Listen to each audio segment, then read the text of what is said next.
Hello everyone, welcome to our channel. Today in this quick tutorial I will be showing you guys how to bypass character AI filter. So without any further ado, let's get into the video. Here the first thing that I want you to do is open your browser and on the search bar type on character.ai. Then tap on chats. Now before starting you'll be asked to log in using your Gmail.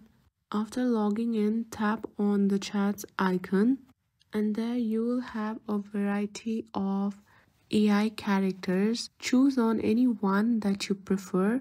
Here I have already chosen Awaken AI. After that, tap on continue chatting. Now you can start texting and use synonyms for your words that you want to bypass. I hope you found this video useful. Please don't forget to like, share and subscribe our YouTube channel and also drop a comment down below.